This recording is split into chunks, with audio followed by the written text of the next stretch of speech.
Ցավոք միայն մեծ տարիքի հասնելով հասկացա, որ այս բաները երբեք պետք չի անել որևէ մեկի համար։ Ներկայացնում ենք մի հեղինակի մտորումները։ Ես միշտ փորձել եմ լավ մարդ լինել։ Մտերիմներիս, ծանոթներիս ու բարեկամներիս միշտ օգնում էի, աջակցում։ Նախկինում կարծում էի, թե կյանքում ամեն ինչ փոխադարձ է։ Բացի այդ, ուզում էի լինել հարգելի ու սիրված։ Իհարկե լսում էի շնորհակալություն բառը, սակայն դրանով էլ ամեն ինչ սահմանափակվում էր։ Ոչ ոք ինձնից օրինակ չէր վերցնում, չէր ձգտում օգնել դժվարին իրավիճակներում։ Մարդկանց մեծամասնությունն ուղղակի չարաշահում էր իմ բարությունը։ Երբեմն նույնիսկ երեսով էին տալիս իմ բարի արարքները։ Այո, նման բան եմ տեսել։ Եվ ահա դառնալով 50 տարեկան ինձ մոտ շատ բան փոխվեց, եւ ես դադարեցի ուրիշների համար անել հետեւյալը։ Այլևս չեմ միջամտում ուրիշների վեճերին։ Լավ եմ հիշում մի դեպք։ Ընկերս ամուսնացած էր, ապրում էր կնոջ հետ, եւ մի օր նրանք վիճեցին։ Ընկերս զանգեց ու խնդրեց օգնել իրեն տեղափոխել իրերը։ Ես աշխատավայրում ազատոր վերցի, բեռնատար վարձեցի, մի ամբողջ օր տրամադրեցի ընկերոջս իրերը բարձելուն ու տեղափոխելուն։ Իսկ նա հաջորդ օրը հայտնեց, որ եթե այդքան արագ չհաներ իրերը տնից, գուցե նորից հաշտվեին։ Այլևս կանգ չեմ առնում ճանապարհին ու ոչ մեկին տեղ չեմ հասցնում։ Մի անգամ ճանապարհին մի երիտասարդ զույգ կանգնեցրեց մեքենաս, խնդրեց տուն հասցնել, քանի որ գումար չունեին։ Միայն հետո նկատեցի, որ դրամապանակս գողացել են։ Այլևս ճակերտավոր չեմ մատուցում վերանորոգման, բեռնափոխադրման եւ նմանատիպ այլ ծառայություններ։ Այժմ ես կարևորում եմ իմ առողջությունն ու ինքնազգացողությունը։ Ինչի համար որևէ մեկին օգնեմ կահույք տեղափոխել, եթե դրա փոխարեն կարող եմ հանգիստ պառկել իմ տանը։ Թող նա չխնայի 10-15 հազար դրամ եւ ինքնուրույն լուծի իր հարցերը։ Ոչ մեկի հետ չեմ կիսում իմ բռնած ձուկը։ Ես ձկնորսության սիրահար եմ, ամսական մի քանի անգամ գնում եմ ձուկ բռնելու, քանի որ ընտանիքս արդեն հոգնել է ձկան տեսականուց, նախկինում բաժանում էինք բոլոր մեր ծանոթներին։ Բայց այդքան տարիների ընթացքում ոչ ոք ոչ մի գեղեցիկ ժեստով շնորհակալություն չի հայտնել։ Հիմա նախընտրում եմ վաճառել ձուկը, թեկուզ ցածր գնով, այդպես ավելի շատ օգուտ եմ ունենում։ Ոչ մեկին խորհուրդներ չեմ տալիս։ Ես վերջապես հասկացա, որ ոչ ոք չունի դրա կարիքը։ Հիմա ես լռում եմ նույնիսկ այն դեպքում, երբ վստահ եմ, որ ճիշտ կարծիք ունեմ։ Ու գիտեք ինչ, կյանքս հիմա ավելի հանգիստ եւ ուրախացնող է դարձել։ Ես հարթել եմ բազմաթիվ խնդիրներ եւ ինձ բավականին երջանիկ մարդ եմ զգում։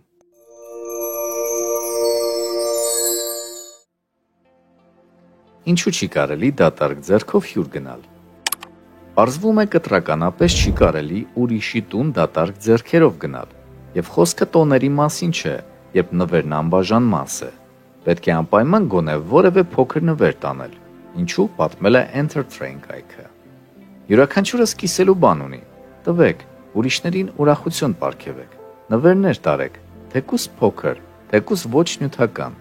կզարմանաք, թե ինչպես կփոխվի կյանքի որակը։ Այս խոսքերը հատված են Դիպակ Չոպրայի հաջողության 7 հոգևոր օրենք գրքից։ Որևէ մեկին հանդիպելով դուք կարող եք լուռ նրան օրհնանք ուղարկել, նրան երջանկություն, ուրախություն եւ ավելի շատ ժպիտ մաղթել։ Լուռ նվիրելու այս տեսակը շատ մեծ ուժ ունի։ Օգտակար բաներից մեկը, որոնք ինձ սովորեցրել էին երեխա ժամանակ եւ որոնք ես սովորեցրի իմ երեխաներին, երբեք ոչ մեկի տուն դատարկ ձեռքով չգնալ, երբեք ոչ ոքի մոտ առանց նվերի չգնալ։ Դուք կարող եք ասել, ես ինչպես կարող եմ տալ ուրիշներին, եթե ներկայումս ինձ չի բավարարում։ Դուք կարող եք ծաղիկ տանել, մեկ ծաղիկ։ Կարող եք գրություն կամ բացիկ տանել, որոնք ինչ-որ բան կասեն ձեր զգացմունքների մասին այն մարդու հանդեպ, ում մոտ գնացիք։ Կարող եք հաճոյախոսություն տանել եւ դրանով լավացնել տրամադրությունը։ Կարող եք աղոթք տանել եւ դրանով աջակցել տանտիրոջը կամ հաճելի մի խոսք։ Որոշում ընդունեք տալ, ուր էլ գնաք, ում էլ տեսնեք։ Որքան շատ եք տալիս, այնքան շատ եք ստանում։ Իսկ երբ ավելի շատ եք ստանում, ավելի շատ տալու ձեր կարողությունը մեծանում է։ Մեր իրական բնությունը հարստությունը եւ առատությունն են։ Մենք հարուստ ենք բնությունից, քանի որ բնությունը բավարարում է մեր բոլոր պահանջմունքները եւ ցանկությունները։ Մենք ոչինչ չենք կորցնում, որովհետեւ մեր էությունը զուտ ներունակությունը եւ անսպար հնարավորություններն են։ Ինչու են աշխատասեր ու բարի կանայք արժանանում վատ բախտի, իսկ անբան ունենք կանայք լավ բախտի։ Ինչու են լավ բախտի արժանանում այն մարդիկ, ովքեր անբան են, իսկ աշխատասեր ու բարի կանանց բաժին է ընկնում տառապանք։ Այս հարցը բոլորին է տանջում, սակայն կյանքը ցույց է տալիս, որ միշտ այդպես է լինում, գրում է հոդվածագիրը։ Ներկայացնում ենք մի պատմություն։ Հեռավոր մի շրջանում 3 քույրեր էին ապրում։ Նրանցից ավագը ծույլ էր ու անբան, միջնեկը չար ու նախանձ, իսկ երրորդը խելացի, աշխատասեր ու բարի։ Մի օր առավոտյան նրանց դռան մոտ մի սայլ կանգնեց։ Քույրերը դուրս եկան տեսնելու, թե ով է եկողը։ Սայլի վրա մի անծանոթ կին էր նստած։ Ո՞վ ես դու, հետաքրքրվեցին նրանք։ Ես ճակատագիրն եմ, եկել եմ ձեզ բախտ բաժանեմ։ Նրանց նստեցրեց սայլի վրա եւ միասին գնացին բախտի ետևից։ Մտան առաջին գյուղ։ Տեսան դաշտում մի տղա է աշխատում։ Նա հայտնի էր որպես շնորհաշատ երիտասարդ։ Երբ վերանորոգելու բան կար, բոլորը նրան էին դիմում։ Նա օր ու գիշեր աշխատում էր։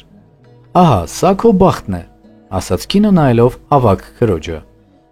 Հետո շարունակեցին ճանապարհը եւ մտան երկրորդ գյուղը։ Այնտեղ մի երիտասարդ էր ապրում։ Նա բոլորին օգնության էր հասնում, ոչ ոքի չէր մերժում։ Նա բարության մարմնացում էր։ Սա էլ քո բախտն է, ասաց կինը նայելով միջնեկ քրոջը։ Կրծեր քրոջ հետ շարունակեցին ճանապարհը ու մտան հաջորդ գյուղը։ Սայլը կանգ առավ մի տան դիմաց, որը դժվար էր տուն անվանել, այն ավերակ էր հիշեցնում։ Դրան առաջ մի հարբած երիտասարդ էր պառկած։ Նրա կողքին նստած էր մի չար պառավ, որը անիծում էր մարդկանց, աշխարհին։ Ահա սա էլ քո բախտը, ասաց կինը նրան։ Իմ? Զարմացավ աղջիկը։ Ես այսքան բարի եմ, այսքան լավը, այսքան շնորհալի, եւ ինձ այսպիսի բախտ է բաժին հասնում։ Ինչա չկա ուրիշ մեկը ինձ համար։ Ուրիշները կան, հոգոց անելով ասաց կինը եւ ավելացրեց. բայց քո նմանը չկա, առանց քեզ նա կկորչի։ Ինչից է որքան բարի ես լինում, այնքան ավելի վատ են քեզ վերաբերվում։ Օգտվում եմ My Entertrain.com-ից։ Եթե դուք ի ծնե բարի մարդ եք, ապա ձեզ ծանոթ է ոսկե կանոնը. բարություն մի արա, չարություն չես ստանա։ Ինչու է միշտ այդպես։ Entertrain-ը այս առիթով մի առակ է ներկայացնում, որը անպայման պետք է լսեք, եթե թեկուզ մեկ անգամ դուք եք տվել ձեզ այս հարցը։ Մի անգամ ծեր իմաստունի դուռը մի երիտասարդ կին է թակում արցունքն աչքերին եւ պատմում է իր պատմությունը։ Ես չգիտեմ ինչպես շարունակեմ ապրել, ասում է նա։ Ողջ կյանքս ես մարդկանց այնպես եմ վերաբերվել, ինչպես կցանկանայի, որ իրենք ինձ վերաբերվեին։ Նրանց հետ անկեղծ եմ եղել, սիրտս եմ բացել նրանց առջև, օգնել եմ ինչով կարողացել եմ, բայց փոխարենը միայն չարություն եւ ծաղր եմ ստացել։ Խնդրում եմ, ասեք ինչ անեմ։ Իմաստունը համբերատար լսում է եւ աղջկան խորհուրդ է տալիս։ Մերկացիր եւ այդպես անցիր քաղաքի փողոցներով, հանգիստ ասում է ծերունին։ Կներեք, բայց ես դեռ այդքան չեմ իջել, դուք կամ խելագարվել եք կամ կատակում եք։ Իմաստունը հանկարծ վեր է կենում, բացում է դուռը եւ սեղանին հայելի է դնում։ Դու ամաչում ես փողոցով մերկ քայլել, բայց չես ամաչում հոգիդ մերկացնել աշխարհով մեկ, բացել ինչպես այս դուռն է։ Քո հոգին հայելի է։ Հենց այդ պատճառով էլ մենք բոլորս մեր արտացոլումն ենք տեսնում այլ մարդկանց մեջ։ Նրանց հոգին լի է չարիքով եւ արատներով։ Հենց այդ պատկերն են նրանք տեսնում, երբ նայում են քո մաքուր հոգու մեջ։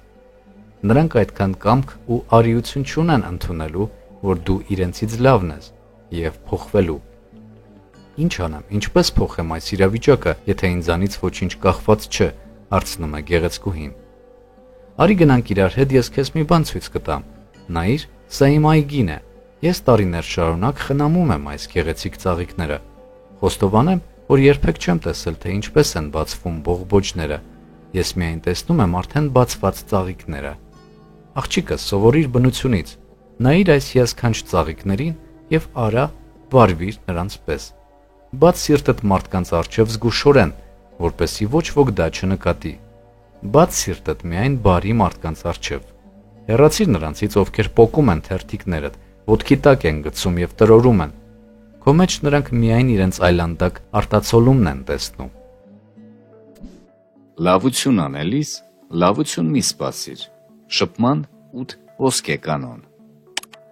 Մեր ամբողջ կյանքը հագեցած է հաղորդակցությամբ, եւ սա հիանալի է։ Ընկերական աջակցությունը, հարգանքը, այլ մարդկանցից բխող սերը ոչ միայն աջակցում են կյանքի դժվար հանգամանքներում, այլև հաջողության և երջանկության անփոխարինելի հատկանիշ են։ Սակայն ուրիշների հետ լավ հարաբերություններ պահպանելու համար պետք է պահպանել շփման որոշակի կանոններ։ Դիտարկենք հաղորդակցության 8 ոսկե կանոնները։ Վիրավորանքներ մի կուտակեք, դա թանկարժ է։ Պետք է սովորել ներել։ Դա ոչ թե ուրիշին է պետք, այլ առաջին հերթին քեզ։ Չարժե շարունակել շփումը վիրավորողի հետ։ Մի վիրավորվեք երեխաներից, որ նրանք ձեզ չեն հասկանում։ Հասկանալու համար պետք է անցնել կյանքի նույն ճանապարհը։ Ձեր միջև մեծ ժամանակավոր հեռավորություն կա։ Այդպես եղել է և այդպես էլ կլինի։ Հայրերի և երեխաների խնդիրը հավերժական խնդիր է։ Լավություն անելիս լավություն մի սպասիր։ Մի սպասեք, որ ուրիշները ձեզ սիրեն և հարգեն։ Սովորեք հաճույք ստանալ նրանից, որ դուք պարգև եք տալիս, և բարիք գործեք, երբ կա հոգու կանչ, և ոչ թե երբ ձեզ ստիպում են։ Երանի նրան, ով ոչինչ չի սպասում,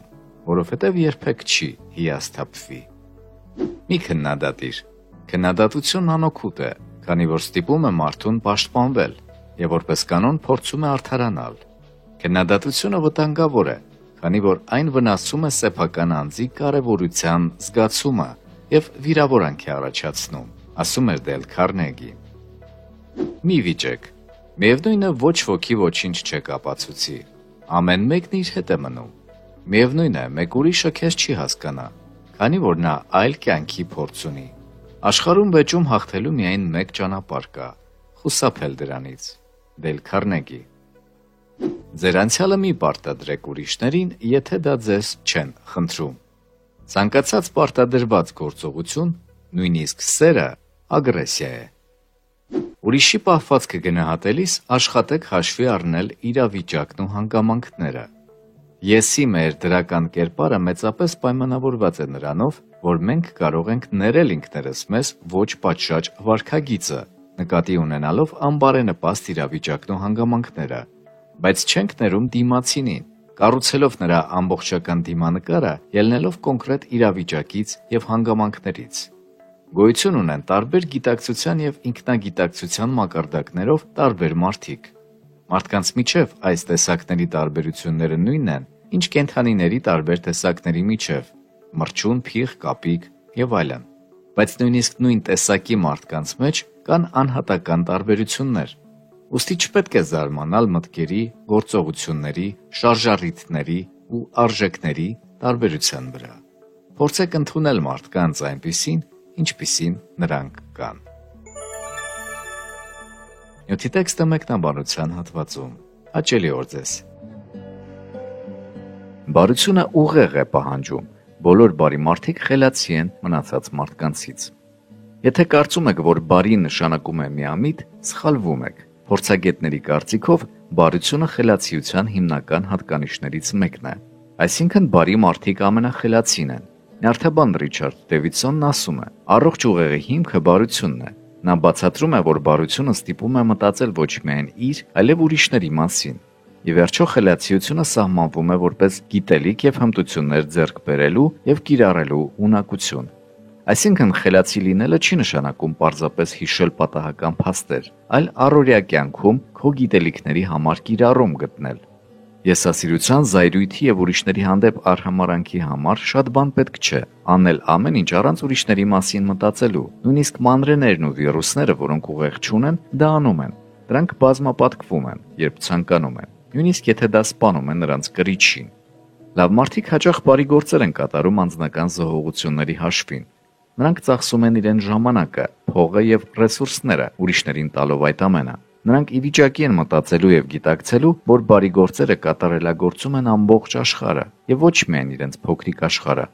Դեվիդսոնը միակ փորձագետը չէ, ով պնդում է, որ բարի մարդիկ ավելի խելացի են։ Բազմաթիվ ուսումնասիրություններ ապացուցել են, որ միջինից չար մարդիկ ավելի ցածր ինտելեկտ ունեն։ Օրինակ, կանադական մի ուսումնասիրություն պարզեց, որ ռասիզմի և նախապաշարմունքների ենթարկված մարդիկ ավելի ցածր IQ են ունեցել, քան ավելի հանդուրժող մարդիկ։ Չնայած այս ուսումնասիրությունն ի սկզբանե նախատեսված էր քաղաքական հայացքների պատճառների ուսումնասիրության համար, այդ արդյունքները լույս են սփռում հարցի երկու կողմերի վրա։ Փաստն այն է, որ ռասիզմի եւ նախապաշարմունքների հակվածությունը հաճախ թելադրված է փոփոխություններին հարմարվելու անկարողությամբ, եւ սա ցածր ինտելեկտի եւս մեկ նշան է։ Սթիվեն Հոքինգին հաճախ ցիտում են ասելով. «Ինտելեկտը փոփոխություններին հարմարվելու ունակություն է»։ Եվ սա միանգամայն տրամաբանական է։ Փոփոխություն ընդունելու ունակությունը պահանջում է մտավոր ջանք։ Օգնելով ծույլերին, դու օգնում ես նրանց նստել քո պարանոցին։ Խան սյանսիի իմաստուն մտքերը, որոնք հավանաբար կփոխեն ձեր կյանքի ուղին։ Այս իմաստուն մտքերը պատմաբանները վերագրում են Խան Սյանսիին, դաոսական պանթեոնի 8 անմահներից մեկին։ Համարվում է, որ նա եղել է ոչ միայն փիլիսոփա եւ խոսքի վարպետ, այլ նաեւ տիրապետել է մոգական գիտելիքների։ Նրան պատկերում են որպես ֆլեյտա նկարող պատանի։ Եթե դու հարց ես տալիս, նշանակում է արդեն գիտես պատասխանի կեսը։ Միակ բանը, որը մարդ միշտ անկեղծ է անում, մոլորվելն է։ Ուշադրություն մի դարձրու այն բանին, թե ինչպես են մարդիկ քեզ վերաբերվում, այլ ուշադրություն դարձրու, թե դու ինչպես ես նրանց վերաբերվում։ Այն ամենը, ինչ կարևոր է, չի լինում շտապ։ Այն ամենը, ինչ շտապ է, միայն դատարկություն է։ Իմաստունը նա չէ, ով շատ է մտորում վեհի մասին, այլ նա, ով քիչ է մտածում մանրուքների մասին։ Եթե լինել ինչպես բոլորը, ապա ինչու լինել։ Նոր ճշմարտության հասնելու համար պետք է հեռանալ հին ստից։ Ծիծաղելի է կատաղության մեջ գոռացողը, բայց սարսափելի է վիրավորանքի մեջ լռողը։ Հիմարն այն մարդն է, ով չի կարողանում հիմարություններ անել, բայց անում է։ Խելացին այն մարդն է, ով կարողանում է հիմարություններ անել, բայց չի անում։ Իմաստունն այն մարդն է, ով կարողանում է անել հիմարություններ եւ անում է։ Իսկ նա, ով չի կարողանում հիմարություններ անել եւ չի անում, ապա ոչինչ չի կարողանում եւ ոչինչ չի անում։ Յուրաքանչյուր սուր բան ժամանակի ընթացքում կորցնում է սրությունը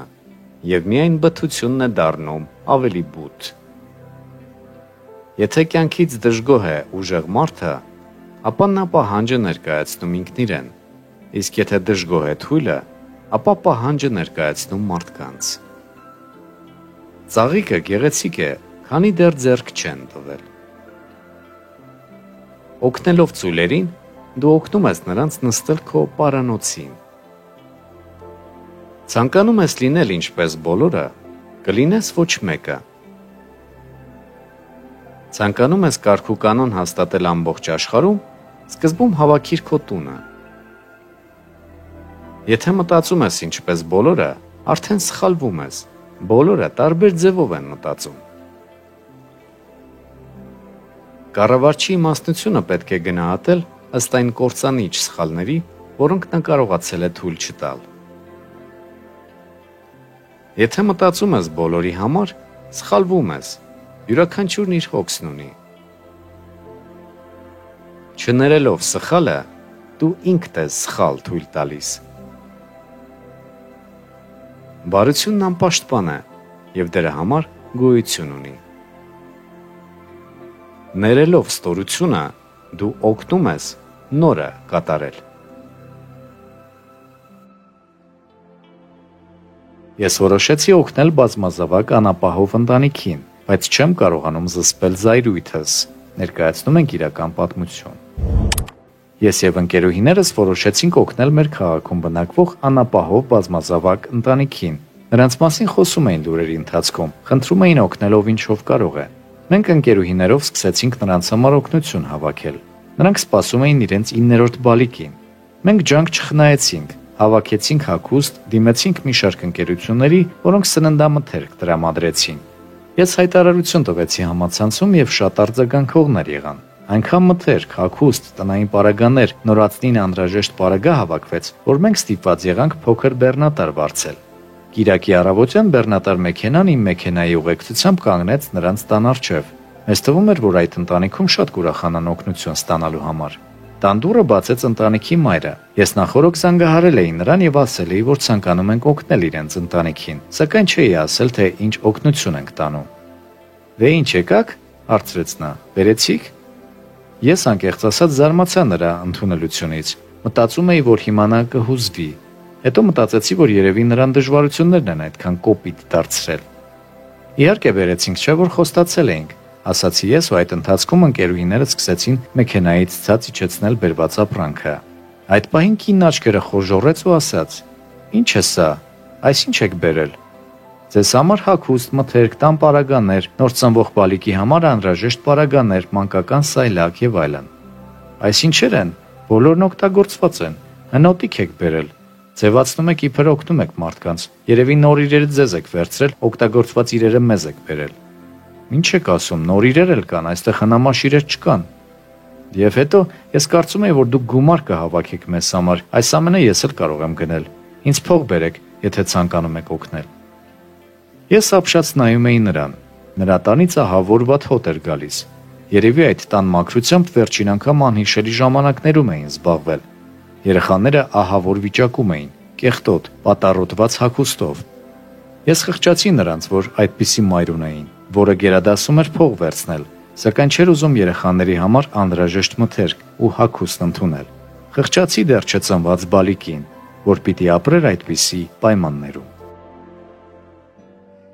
Ուզիչ պատմություն, որն անհնար է կարդալ առանց արցունքների։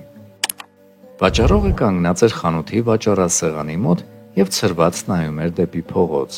Մի փոքրիկ աղջիկ մոտեցավ խանութին եւ սկսեց ուսումնասիրել ցուցափեղկին դրված իրերը։ Երբ գտավ այն, ինչ փնտրում էր, նրա աչքերը հիացմունքից փայլեցին։ Նա մտավ խանութ եւ խնդրեց, որպեսզի նրա հավանած փիրուզե ուլունքները մոտիկից ցույց տան։ «Ես ուզում եմ քրոջս համար ուլունքներ գնել։ Դրանց համար հարմար փաթեթավորում ունեք», հարցրեց աղջիկը։ Խանութի սեփականատերը կասկածամտորեն նայեց աղջկան եւ հարցրեց. «Իսկ ինչքան փող ունես»։ Աղջիկն իր գրպանից հանեց թաշկինակ, բացեց այն եւ վաճառասեղանին մի բուռ կոպեկ դրեց։ Հույսով լի ձայնով նա հարցրեց. «Այսքանը բավական է»։ Այնտեղ կար ընդամենը մի քանի կոպեկ, սակայն աղջիկը ոգեշնչված շարունակում էր. «Գիտեք, ես ցանկանում եմ իմ ավագ քրոջը նվեր մատուցել։ Մեր մայրը շատ վաղուց մահացել է եւ այդ ժամանակվանից ի վեր նա հոգում է մեր մասին։ Նա իր համար ժամանակ չի գտնում։ Այսօր նրա ծննդյան օրն է եւ ես վստահ եմ, որ նա շատ կուրախանա, երբ տեսնի այս ուլունքները։ Դրանք նրա աչքերի գույնին շատ համապատասխան կլինեն»։ Տղամարդն արկղ բերեց, ուլունքները դրեց դրա մեջ, հաթաթեց ժապավենով եւ տվեց աղջկան։ «Վերցրու», ասաց նա, «եւ զգուշությամբ կտանես»։ Աղջիկը վազելով դուրս եկավ խանութից եւ ուրախ-ուրախ շտապեց տուն։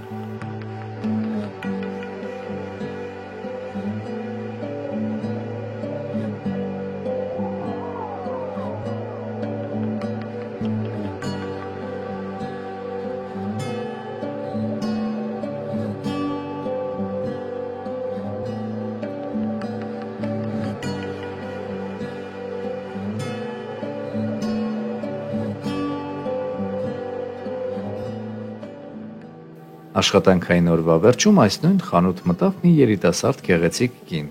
Վաճառողը միանգամից նմանություն գտավ փոքրիկ հաճախորդի, ով առավոտյան ուլունքներ էր գնել, եւ այս աղջկա միջև։ Նա իր պայուսակից հանեց արկղը, դրեց այն վաճառասեղանի մոտ, ապա նաեւ փաթեթավորված թուղթը եւ արձակած ժապավենը։ «Այս ուլունքներն այստեղից են գնել, ինչ արժեն»։ «Հա»,